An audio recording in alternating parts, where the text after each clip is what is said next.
Sakan salam ya getal pa video na sakan ti kon rumchak soinga daun so sakan tin je video ni clips kon nakinga chum yan nok fi ani kon nagta maninga yan Assam Gwalpara district ni wan panchayat na o eviction no inga ni rangko na sung sakan tin nagta manaha banga nok dang rangko gi fi galani rangko nagta manaha yan jirangan forest land no inga chum wamangko eviction ka inga ni rangko na sung sakan tin nagta manaha wamangna antises kang an notice ko ta hachim nokrang ko khali kha china gadan na ko ba wamang nokrang ko khali kha jau ni selo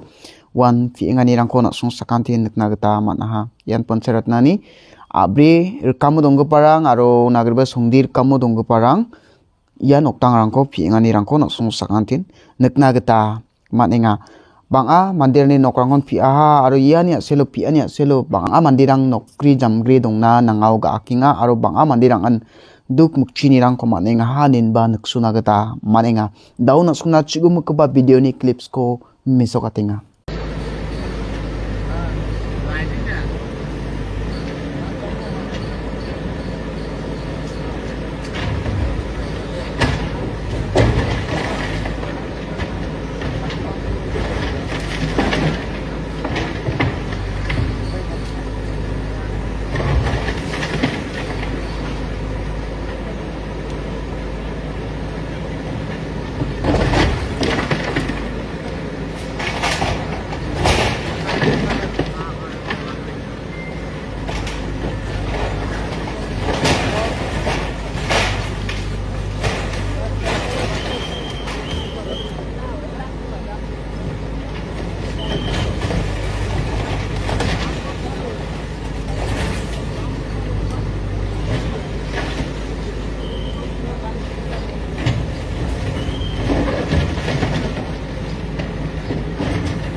এটা কথা হল তেখেতসকলে notice issue কৰিছিলে road সেফটিৰ কাৰণে আপোনাৰ ৰাস্তাৰ মাজৰ পৰা আমি জানামতে 50 ফুট আমাৰ ঘৰ 60 ফুট দূৰত আছে প্লাছ কৈছে ফৰেষ্টৰ কাৰণে আমাৰ বাউণ্ডাৰীৰ পৰা কমসে কম 150 মিটাৰ দূৰত আছে ফৰেষ্ট বাউণ্ডাৰী প্লাছ সেই ডকুমেণ্টছৰ ভিত্তিত কালি হাইকোৰ্টে অৰ্ডাৰ দিছে প্লাছ 27 তাৰিখে যিখিনি ডকুমেণ্টছ ইস্যু কৰিছে এটা দিছে আপোনাৰ the view of the above the এইটো দিছে 27 তাৰিখে যিখিনি কোৰ্টে আপোনাৰ সাৰ্কল অফিচাৰে ডকুমেণ্টছ ইস্যু কৰিছে without any notice and mentioned as in important reason they have suffered from তাৰপিছত ইয়াতে দিছে এই কি দিছে এইটো ডেফিচিয়েঞ্চিজ অন দেয়াৰ কোজ অলৰেডি এইটো কি ইণ্ডিকেটেড এট এটা নোটিছ ডেট 27/12 ইজ এছাইড মানে ধ্বংস কৰি দিয়া হ'ল। হাইকোৰ্টৰ পৰা ধ্বংস হৈছে নটিছৰ পাৱাৰ। এখেতসকলে মানে আপোনাৰ বন বিভাগক দিছো, বন বিভাগে নলয়। চাৰ্কলত গৈছিলো, চাৰ্কল অফিচাৰ নাই। ডিচিক ৰাতিপুৱাই যাই ৰুমৰ আগত দি আহিছিলো, অফিচটো খোলাই নাই ৰাতিপুৱা। আমি কালি যিহেতু 1 বজাত আহিছো, আমি দিব পৰা নাই। তো ডিচি বাংলাৰ আগত যাই আমি গাৰ্ডক দি দিছো। যেতিয়া আমি ডিচি অফিচতো গৈছিলো, তেতিয়া ডিচি কিবা ভিডিঅ' কনফাৰেন্সত থকা বুলি কৈছে। গাৰ্ডক সুধিলে যে নটিছখন পাইছে, তেতিয়া আমি গুচি আহিলো। তাৰপিছত চাৰ্কল অফিচত গলো। চাৰ্কল অফিচত কেৰাণীক ৰিচিভ কৰাব দিছো, কেৰাণীয়ে ৰিচিভ নকৰে, কয় যাৰ কাৰণে আহিছে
আমাৰ একটু অফিসাৰ আছে কি আছে অৰ্ডাৰ আছে অৰ্ডাৰ আছে অৰ্ডাৰ মানে নাই কিন্তু আমাৰ দেখা নাই